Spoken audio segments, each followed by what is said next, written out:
ಅಂತೂ ಇಂತೂ 3 ವರ್ಷಗಳ ಕಾಲ ಕಾದು ಡಿ ಕೆ ಶಿವಕುಮಾರ್ ಅವರು ಮುಖ್ಯಮಂತ್ರಿ ಏನೋ ಆದ್ರು. ಇವತ್ತಿಗೆ ಮೋಸ್ಟ್ಲಿ 40 ದಿನಗಳ ಅಂತ. ಸೊ 1 ತಿಂಗಳು ಕಳೆದು ಹೋಗಿದೆ. ಆದ್ರೂ ಪೂರ್ಣ ಸಂಪುಟ ಅವ್ರ ಜೊತೆಗಿಲ್ಲ.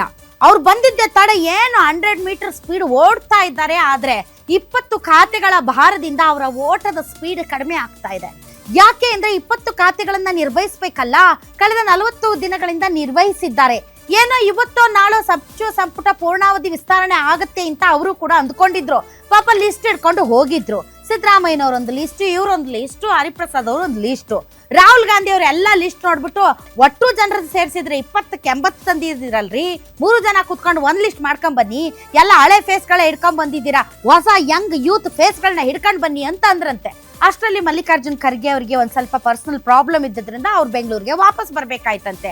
ಆಯ್ತು, ಬೆಂಗಳೂರಿಂದ ಮಲ್ಲಿಕಾರ್ಜುನ್ ಖರ್ಗೆ ಅವರು ವಾಪಸ್ ಬರೋವರೆಗೂ ಒಂದ್ ಸ್ವಲ್ಪ ತಡಿಯೋಣ ಅಂದ್ರಂತೆ. ಹೀಗಾಗಿ ಮತ್ತೆ ಸಚಿವ ಸಂಪುಟ ವಿಸ್ತರಣೆ ನೆನೆಗುದಿಗೆ ಬಿದ್ದಿದೆ.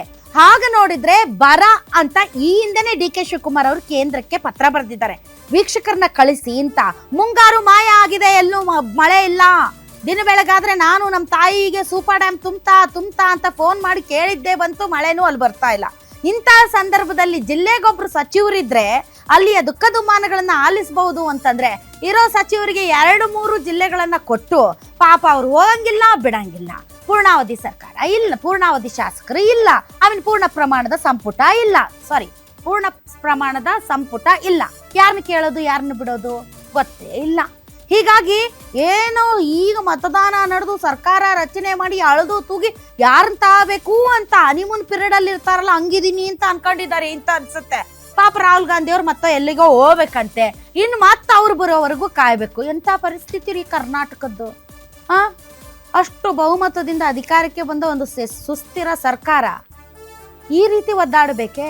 ಪಾಪ ಡಿ ಕೆ ಶಿವಕುಮಾರ್ ಅವರು ಎಲ್ಲ ಭಾರ ಹೊತ್ಕೊಂಡು ಯಾವಾಗ ಸುಸ್ತಾಗ್ತಾರೋ ಏನ್ ಕಥೆನೋ ಗೊತ್ತಿಲ್ಲ. ಹಾಗಾದ್ರೆ ಇವತ್ತಿನ ವಿಶೇಷ ಕಾರ್ಯಕ್ರಮದಲ್ಲಿ ನಾವು ಸಂಪುಟ ಸಂಕಟದ ಬಗ್ಗೆ ಮಾತಾಡ್ತೀವಿ.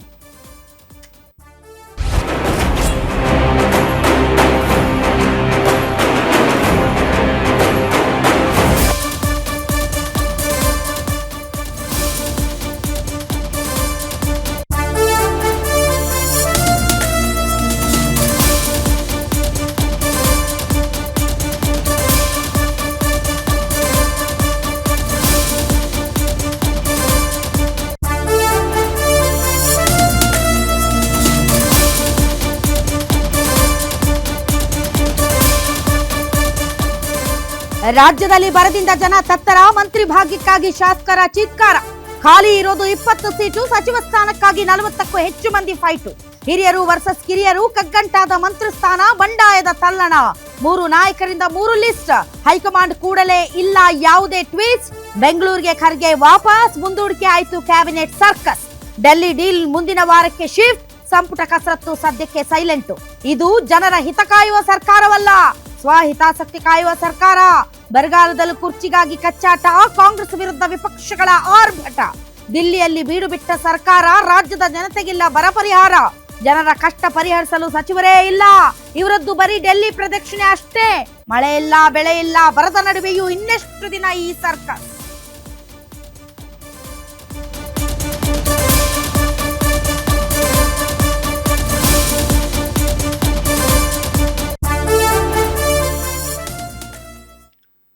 ಆದ್ರೂ ಈಗ ಬಂದಿರೋ ಸರ್ಕಾರ ತರ ಟೈಮ್ ವೇಸ್ಟ್ ಮಾಡ್ಕೊಂಡು ಏನಪ್ಪ ಒಂಚೂರು ಚೆನ್ನಾಗಿಲ್ಲ. 1.5 ವರ್ಷ ಕಳೆದ್ರೆ ಮತ್ತೆ ಹೊಸ ಫ್ರೆಶ್ ಎಲೆಕ್ಷನ್ನೇ ಬರುತ್ತೆ. ಈಗಲೂ ಕೂಡ ಅಳುದು ತೂಗಿ ಅವ್ರಿಗೆ ಕೊಡ್ಬೇಕಾ, ಇವ್ರಿಗೆ ಕೊಡ್ಬೇಕಾ, ಇವ್ರು ಕೊಟ್ರೆ ಇನ್ಯಾರು ಬಂಡಾಯ ಹೇಳ್ತಾರೆ, ಎಲ್ಲಿ ಭಿನ್ನಮತ ಎದ್ದೇಳುತ್ತೆ. ಬೆಳಗಾವಲ್ಲಿ ಯಾರಿಗೆ ಕೊಡಬೇಕು, ಬ್ರಾಹ್ಮಣರಲ್ಲಿ ಯಾರಿಗೆ ಕೊಡಬೇಕು, ಪ್ರಾದೇಶಿಕವಾರು ಯಾರಿಗೆ ಕೊಡಬೇಕು, ಜಾತಿವಾರು ಯಾರಿಗೆ ಕೊಡಬೇಕು, ಹಿರಿಯರು ಎಷ್ಟಿರ್ಬೇಕು ಅಂತ ಲೆಕ್ಕಾಚಾರ ಹಾಕಿ 40 ದಿನ ಕಳೆದ್ರಲ್ಲ. ಇದೇನಾದ್ರೂ ನ್ಯಾಯನಾ ನಿಮಗೆ ಕಾಂಗ್ರೆಸ್ ಪಾರ್ಟಿಯವರಿಗೆ? ಊರ್ ಮಂದಿಗೆಲ್ಲ ಬುದ್ಧಿ ಹೇಳ್ಕೊಂಡು ಓಡಾಡ್ತೀರಾ. ಅಟ್ಲೀಸ್ಟ್ ನೀವು ಒಂದು ಸುಭದ್ರವಾದಂತಹ ಸರ್ಕಾರ ಇದೆ, ಆರಾಮಾಗಿ ಫುಲ್ ಕ್ಯಾಬಿನೆಟ್ ರಚನೆ ಮಾಡಿ ಇಂತಹ ಬರ ಪರಿಸ್ಥಿತಿಯಲ್ಲಿ ಇಡೀ ಜಿಲ್ಲೆಗಳಿಗೆಲ್ಲ ಪ್ರವಾಸ ಮಾಡಿ ಜನರಿಗೆ ನಾವಿದ್ದೀವಿ ಅನ್ನುವಂಥ ಅಭಯ ಕೊಡೋದು ಬಿಟ್ಬಿಟ್ಟು ಇನ್ನೂ ಕೂಡ ಈ ಸಂಪುಟದ ಸರ್ಕಸಲ್ಲೇ ಇಡೀ ಜೀವನ ಅಲ್ಲೇ ದೆಲ್ಲಿಯಲ್ಲಿ ಕಳೀತಾ ಇದ್ದಾರಲ್ಲ. ಅಯ್ಯೋ ಭಗವಂತನೇ, ಏನು ಹೇಳಿದ್ದಾರೆ ನಾಯಕರುಗಳು ಬನ್ನಿ ಕೇಳೋಣ. ಅದಾದ್ಮೇಲೆ ನಮ್ಮ ಚರ್ಚೆನ ಮುಂದುವರ್ಸೋಣ. ಸಭೆ ಇತ್ತು. ಸುರ್ಜೇವಾಲಾ ಅವ್ರನ್ನ, ವೇಣುಗೋಪಾಲ್ ಅವ್ರನ್ನ, ರಾಹುಲ್ ಗಾಂಧಿ ಅವ್ರನ್ನ ಭೇಟಿ ಮಾಡಕ್ರಿ. ಕಾಂಗ್ರೆಸ್ ಪ್ರೆಸಿಡೆಂಟ್ ಊರಲ್ಲಿಲ್ಲ, ಅವರು ವಾಪಸ್ ಬೆಂಗಳೂರಿಗೆ ಹೋಗಿದ್ದಾರೆ. ತಾತ್ಕಾಲಿಕವಾಗಿ ಅದು ಮುಂದೂಡಲಾಗಿದೆ. ಮುಂದಿನ ದಿನಾಂಕವನ್ನ ಯಾವಾಗ ಸೂಚನೆ ಕೊಡ್ತಾರೋ ಅವಾಗ. ತಾತ್ಕಾಲಿಕ ಅಂದ್ರೆ 1 ವಾರ 2 ವಾರ ಅಲ್ಲ, 2 ವರ್ಷನೇ ಹೋಗ್ಬೇಡಿ. ತಾತ್ಕಾಲಿಕವಾಗಿ ಕಾಂಗ್ರೆಸ್ ಅಧ್ಯಕ್ಷರು ಊರಲ್ಲಿ ಇಲ್ಲ ಈಗ. ಅವ್ರು ಬಂದ ತಕ್ಷಣ ಚರ್ಚೆ ಮಾಡಿ ಅದನ್ನ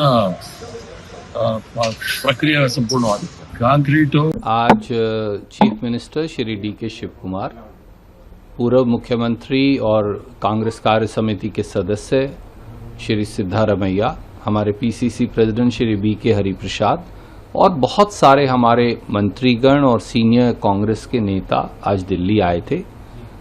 डीके शिव कुमार जी, सिद्धारमैया जी, पीसीसी प्रेसिडेंट राहुल जी से भी मिले हैं और वो जनरल सेक्रेटरी ऑर्गेनाइजेशन श्री केसी वेणुगोपाल जी से भी मिले हैं या मिल रहे हैं। अभी चर्चा शुरू हुई है, न कोई मैं आपको तिथि दे सकता। अभी मैं ये सिर्फ कह सकता हूँ कि ये ಇಲ್ಲ, ನಾನು ಸದ್ಯಕ್ಕೇನು ಡೆಲ್ಲಿಗೆ ಹೋಗ್ತಾ ಇಲ್ಲ. ಅಲ್ಲ, ಕಾಯ್ದು ನೋಡಿ, ಹಂಗೆ ಕಾಯ್ತಾ ಇರಿ. ನೋಡ್ರಿ, ನಿಮಗೆಲ್ಲ ಈ ಪ್ರೋಸೆಸ್ ಗೊತ್ತಿರೋದೇ ಅಲ್ವಾ?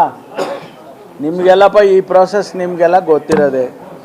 ಮುಖ್ಯಮಂತ್ರಿಗಳು ಮತ್ತು ನಮ್ಮ ಅಧ್ಯಕ್ಷರು, ಮಾಜಿ ಮುಖ್ಯಮಂತ್ರಿಗಳು ಡೆಲ್ಲಿಗೆ ಹೋಗಿದ್ದಾರೆ. ಅವರು ಅನುಮತಿ ಆದಮೇಲೆ ಬರ್ತಾರೆ, ಬಂದಾಗ ಅನೌನ್ಸ್ ಮಾಡ್ತಾರೆ. ಎಲ್ಲವೂ ತಡವಾಗಿದೆ. ಇದೇನು ಅಂದರೆ ಅವರ ಒಳ ಜಗಳ ಅವರ ವ್ಯತ್ಯಾಸಗಳು ಎತ್ಕೊಳ್ಳುವಂಥದ್ದಿದೆ. ಕೆಲವೊಂದು ಕಡೆ ಸರ್ಕಾರದ ಸಚಿವ ಸಂಪುಟವನ್ನು ವಿಸ್ತರಣೆ ಮಾಡಲು ವಿಳಂಬ, ಅಥವಾ ಬರದ ಛಾಯದಲ್ಲಿ ಇವತ್ತು ರೈತರು ಎದುರಿಸ್ತಿರುವಂಥ ಸಮಸ್ಯೆಯನ್ನು ಬಗೆಹರಿಸಲು ವಿಫಲವಾಗಿದೆ, ವಿಳಂಬ ಆಗ್ತಿದೆ. ಪರಿಹಾರ ಕೊಡೋದಲ್ಲೂ ವಿಳಂಬ ಆಗುವಂಥದ್ದಿದೆ.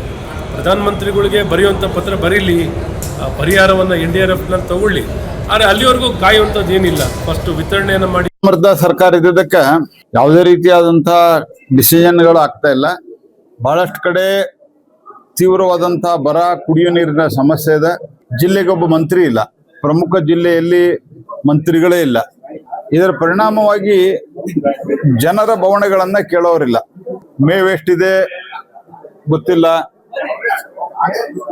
ಕುಡಿ ನೀರಿನ ಸಮಸ್ಯೆ ಎಲ್ಲಿದೆ ಅದು ಗೊತ್ತಿಲ್ಲ.